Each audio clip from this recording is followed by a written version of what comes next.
Matt Ryan will play this year at age 36.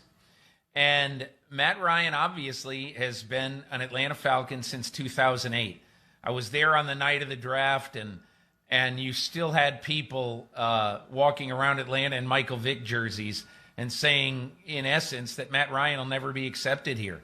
Well, in the last 13 years, Matt Ryan has started all but 3 games for the Atlanta Falcons. And so I look at Matt Ryan and I just say, it's one thing if Matt Ryan had been showing signs of significant decline, okay, but he hasn't. And so my question is, if I am the Atlanta Falcons, I wonder why everyone on the outside world is giving us a quarterback. Because this quarterback who says he wants to play into his 40s, I mean, you've got the position solved for the next 4 or 5 years. Now, it could be that they don't want to pay Matt Ryan $40 million or whatever. He's got a huge contract, as you know.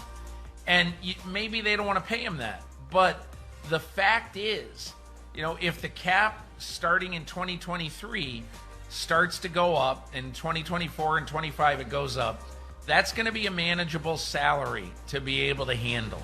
And so I guess what I'm saying, Mike, is if I'm the Atlanta Falcons, I'm either trading that pick or I'm not taking a quarterback. Yeah, Matt Ryan signed for 2 more years beyond 2021 with some huge cap numbers. But, you think back to 2008, Thomas Dimitroff just getting started as GM, Mike Smith getting started as head coach.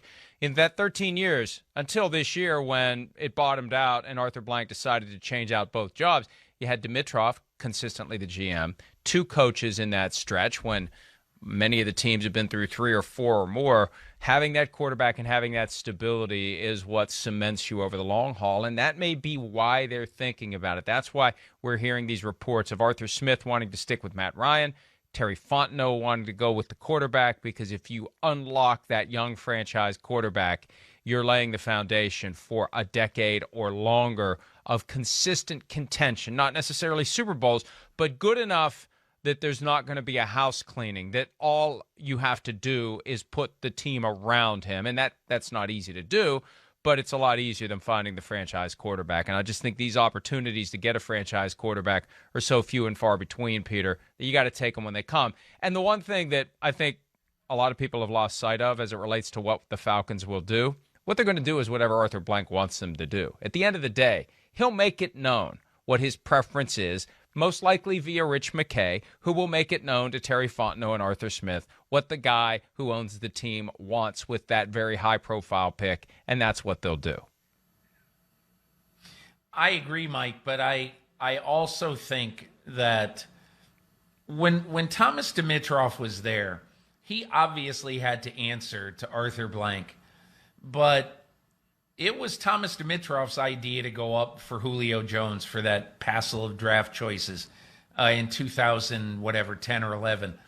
And although clearly Arthur Blank has to sign off on these things, I wouldn't be shocked if Arthur Blank is sidling up to, his new general manager, Terry Fontenot, and basically saying, hey, listen, make sure you think about the quarterback. Make sure you think about, we're not going to be in position to get one of these guys again and all that stuff. But I doubt sincerely that Arthur Blank is telling Terry Fontenot, we're taking a quarterback. I doubt he's telling Arthur Smith, we're taking a quarterback.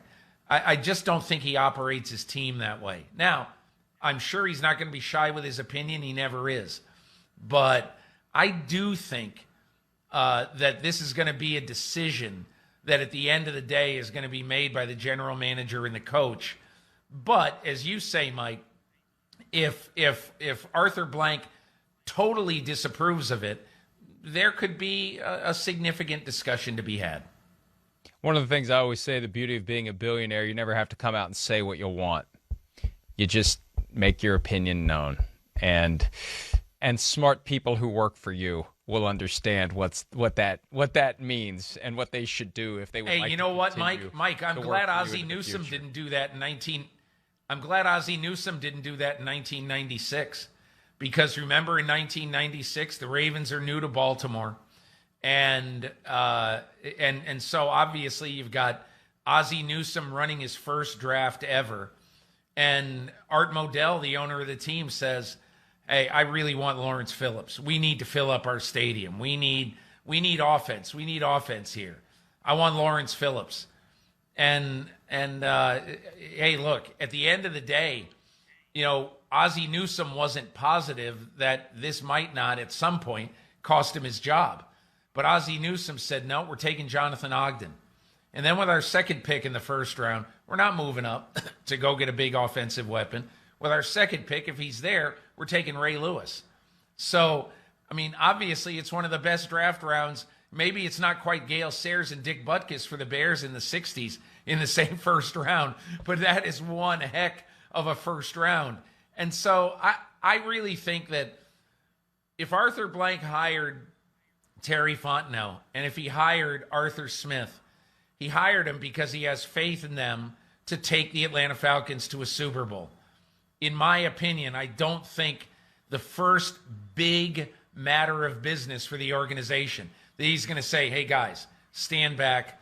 We're taking whoever it is, Justin Fields, Trey Lance, Mac Jones." Hi, I'm Mike Tirico, and thanks for watching.